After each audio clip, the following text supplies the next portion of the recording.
tema nuevo, por decirlo de alguna manera, en realidad, tipos de ejercicios nuevos con respecto al anterior. Lo anterior fue más que nada resolver ecuaciones. Creo que con eso pueden resolver la ecuación 2 y 3. Perdón, los ejercicios de la guía 2 y 3.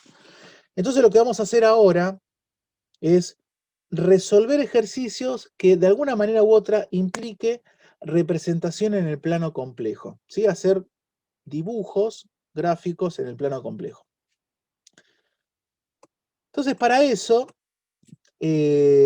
nada, primero hagamos una especie de observaciones, recordatorio de algunas cosas que lo vamos a necesitar. ¿Se acuerdan que, por ejemplo, Z y Z conjugados eran simétricos respecto al eje real? ¿Sí? O sea, si yo tengo Z, Z conjugado es como la imagen especular de Z, donde el eje real funcionaba como una especie de espejo. ¿Sí? Bueno, ustedes ya saben que el conjugado de un número complejo es agarrar la parte imaginaria y cambiarla de signo. Otra observación, que esto, bueno, esto sí es nuevo, tendría que haberlo comentado antes, pero bueno, no lo hice, es que vale la regla del paralelogramo.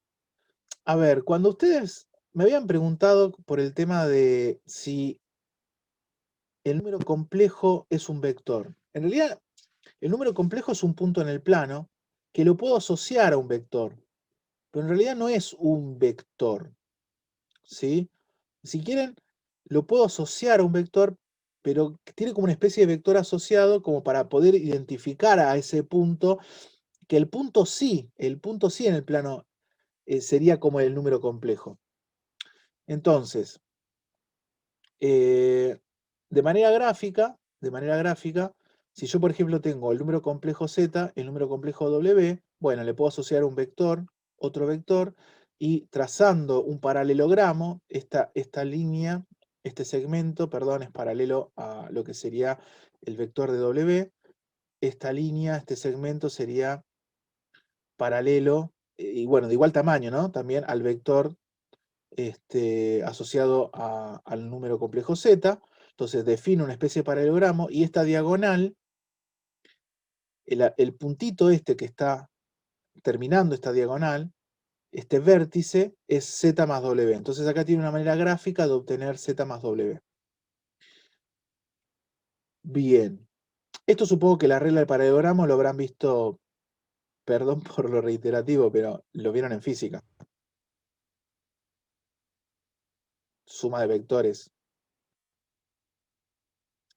Chan. Sí. Lo vieron, lo vieron. Supongo. Bueno, sigamos.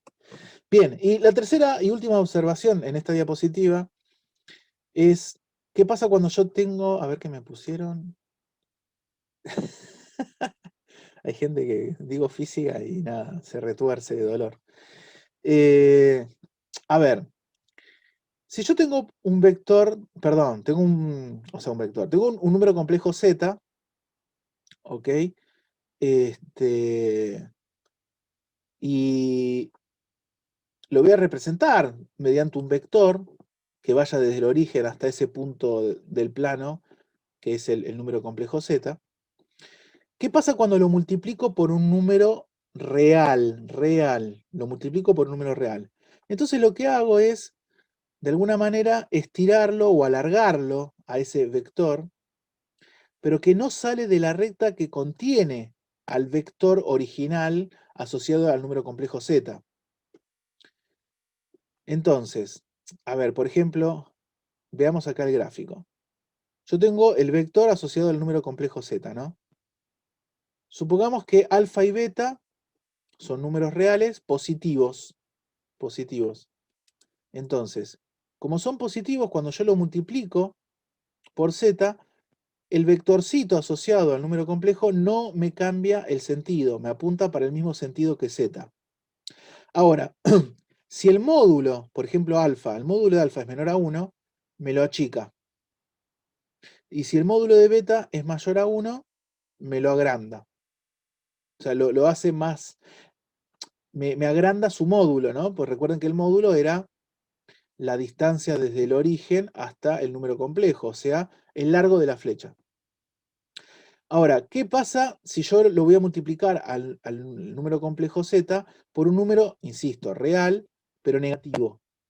Entonces lo que hace es, sigue estando en esta misma recta, pero ahora apuntando para el otro lado. Para el otro lado está apuntando. Y nuevamente, fíjense lo siguiente, si yo, por ejemplo, multiplico por menos 1, z va a parar a lo que sería menos z, acá. Ahora, si a z lo multiplico por un número negativo cuyo módulo es menor a 1, no solo que lo mando para el otro lado, sino que se reduce su módulo. Y si lo multiplico por ejemplo, delta, también negativo, pero su módulo es mayor a 1, por ejemplo, no sé, menos 1,5, menos 2, lo mando para el otro lado, pero ahora, si bien lo mando para el otro lado porque es negativo, como su módulo es mayor a 1, le aumento la longitud con respecto a lo que era el módulo de z. ¿Sí? Bueno, y acá hago una síntesis de todo lo que les acabo de decir. ¿Ok? Si k o sea, en general, dado k por z con k distinto de 0, si k es mayor a 0, entonces z y k por z tienen el mismo sentido. En realidad, estoy hablando de los vectores, ¿no? Del vector que está asociado a esos números complejos. Si k es menor a 0, entonces z y k por z tienen sentidos opuestos. Y después, si el módulo de k es mayor a 1, entonces z, el vector, siempre cuando digo z, estoy hablando del vector de z, y k por z, el vector de k por z. Entonces, z tiene un módulo menor que k por z, y si el módulo de k es menor a 1, z tiene un módulo mayor que k por z, ¿sí? Así que acá resumo lo que, bueno, les comenté acá de manera gráfica. Bueno, estas cosas las vamos a necesitar, estas observaciones, para lo que viene ahora a continuación, que es un ejercicio que en la guía aparece, así que nada, presten atención. ¿Alguna duda hasta acá con esto? ¿Algún comentario?